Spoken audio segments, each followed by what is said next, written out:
ನಮಸ್ಕಾರ. ನಮ್ಮ A C ಶಾಸಕರಾದಂಥ ಎ ಸಿ ಶ್ರೀನಿವಾಸ್ ಸಾಹೇಬರಿಗೆ ನಾವು ಇಲ್ಲಿ ಗೆಲ್ಲೋ ಟೈಮಲ್ಲಿ ಫಸ್ಟ್ ಇಲ್ಲೇ ಪೂಜೆ ಮಾಡಿದ್ದು ನಾವು. ಇದು ನಮ್ಮ ಇಡೀ ಕಾನ್ಸ್ಟಿಟ್ಯೂನ್ಸಿಗೆ ದೇವಮೂಲೆ. ಅದಕ್ಕೋಸ್ಕರ ಈ ಸರಿನೂ ಅಷ್ಟೇ ನಮ್ಮ MLA ಸಾಹೇಬರಿಗೆ ಮಿನಿಸ್ಟ್ರ್ ಪೋಸ್ಟು ಸಿಗಲಿ ಅಂದ್ಬಿಟ್ಟು ನಮ್ಮ ಎಲ್ಲ ಕಾರ್ಯಕರ್ತರು ಇಲ್ಲಿ ಒಂದು ಹರಕೆ ಹೊತ್ಕೊಂಡು ತೆಂಗಿನಕಾಯಿನ ಈಡ್ಗಾಯಿ ಮಾಡಿಕೊಟ್ಟಿದ್ವಿ. ಅದು ದೇವರು ಆ ತಾಯಿಗೆ ಭಾಳ ಪವರ್ ಇದೆ. ನಾವು ಆ ತಾಯಿ ನಂಬಿದ್ದೀವಿ. ಎ ಸಿ ಶ್ರೀನಿವಾಸ್ ಅವ್ರಿಗೆ ಸಚಿವಗಿರಿನ 100% ಕೊಡ್ತಾರೆ ಹೈಕಮಾಂಡ್ ಅಂತ ನಾವು ನಂಬಿದ್ದೀವಿ. ಅದೇ ಥರ ಹೈಕಮಾಂಡ್ಗೆ ಮನವಿ ಮಾಡ್ಕೊಳ್ಳೋದು ಅಂದರೆ, ಭಾಳ ವರ್ಷಗಳಿಂದ ನಮ್ಮ ಇಡೀ ಕಾನ್ಸ್ಟಿಟ್ಯೂನ್ಸಿ ಕಮ್ಮಿ ಆಗಿತ್ತು ಅಭಿವೃದ್ಧಿನ. 3 ವರ್ಷ ಬಂದ ಮೇಲೆ ಅಂತೂ ಅಭಿವೃದ್ಧಿ ಸಿಕ್ಕಾಪಟ್ಟೆ ನಡೀತಾ ಇದೆ. ಅವ್ರಿಗೆ ಮಿನಿಸ್ಟ್ರ್ ಪೋಸ್ಟ್ ಸಿಕ್ತು ಅಂತಂದರೆ ಇನ್ನೂ ಭಾಳ ಅವರು ಹೆಚ್ಚಾಗಿ ಕೆಲಸ ಮಾಡೋದಕ್ಕೆ ಅನುಕೂಲ ಆಗುತ್ತೆ.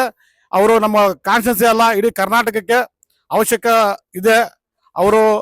ಅವರ ಪ್ರತಿ ಹೆಜ್ಜೆಯಲ್ಲೂ ಅಷ್ಟೇ ಅಭಿವೃದ್ಧಿ ಕೆಲಸಗಳಲ್ಲಿ ಭಾಳ ಮುಂಚೂಣಿಯಲ್ಲಿರ್ತಾರೆ ಅವರು. ಅದಕ್ಕೋಸ್ಕರ ಅವರಿಗೆ ಸಚಿವಗಿರಿ ಸಿಗಲಿ ಅಂತ ನಾವು ಹಾರೈಸ್ತಾ ಹೈಕಮಾಂಡ್ನ ಒತ್ತಾಯ ಮಾಡ್ತಾ ಇದ್ದೀವಿ.